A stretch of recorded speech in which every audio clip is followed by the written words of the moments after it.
కవిత అరెస్టుపై సుఖేష్ చంద్రశేఖర్ సంచలన వ్యాఖ్యలు చేశారు. మండోలి జైలు నుంచి రాసిన లేఖలో కవిత అరెస్టు ద్వారా కేజ్రీవాల్తో సహా అవినీతి సహచరులందరి పేర్లు బట్టబయలు కాబోతున్నాయని అన్నారు.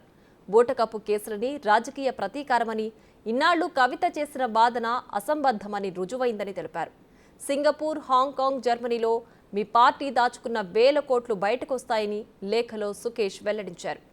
నెయ్యి డబ్బాలంటూ మీరు చెప్పిన కథలపై దర్యాప్తు జరుగుతుందని చంద్రశేఖర్ తెలిపారు.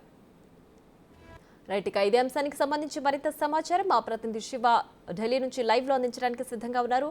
శివ, చెప్పండి, కవిత అరెస్టుపై సుఖేష్ సంచలన వ్యాఖ్యలు చేశారు. కొన్ని విషయాలు లేఖలో పొందుపరిచారు. ఏ విషయాలు ఆయన ప్రస్తావించారు? దీనికి సంబంధించి పూర్తి డీటెయిల్స్ ఏంటి?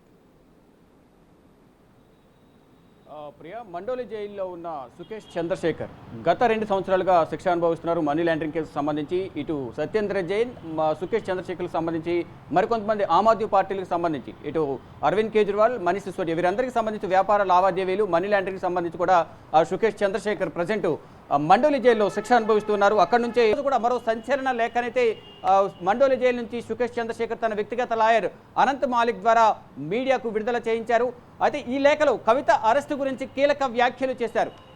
ఇప్పటి వరకు ఆరోపణలు, డ్రామాలు, రాజకీయ కక్ష సాధింపని అనేక నాటకాలు ఆడారు. కానీ ఇప్పుడు అవినీతి అనేది బయటపడింది కాబట్టి ఈడీ కస్టడీకి వచ్చారంటూ కూడా కవితను ఉద్దేశించి ప్రధానంగా సుఖేష్ చంద్రశేఖర్ ఈ వ్యాఖ్యలు చేశారు.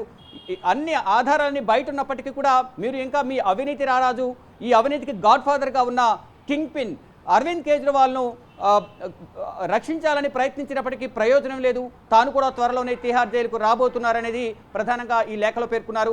సిబిఐ కానీ ఈడీ కానీ గతంలో సిబిఐ 10,000 పేజీల ఛార్జ్షీట్ కానీ, ఈడీ దాఖలు చేసిన 3,000 నుంచి 4,000 పేజీల ఛార్జ్షీట్లు కానీ, ఒక ఛార్జ్షీటు 4 అదనపు ఛార్జ్షీట్లతో ఏదైతే అభియోగాలు నమోదు చేస్తారో అభియోగాలకు సంబంధించి దానిలో ఆరోపణలు, అలాగే ఎవరైతే వాంగ్మూలం ఇచ్చారో వారందరినీ కూడా విచారించి కవితతో కన్ఫంటేషన్ అంటే నిజ నిర్ధారణ స్టేట్మెంట్ అనేది రికార్డ్ చేయబోతున్నారు త్వరలోనే. అంటే ఇప్పటికే 7 రోజులు ఈడీ కస్టడీ ఇచ్చారు. ఈరోజు 3వ రోజు కొనసాగబోతుంది. మరో 4 రోజుల్లో ఈ 7 రోజుల కస్టడీలో అంటే ఇప్పటి వరకు ఎవరిని కూడా కన్ఫంటేషన్ పద్ధతిలో ఎవరిని విచారించలేదు, త్వరలోనే విచారించే అవకాశం కనిపిస్తుంది. ఈ నేపథ్యంలోనే త్వరలోనే సిబిఐ, ఈడీ విచారణకు తనను కూడా పిలిచే అవకాశం ఉంది.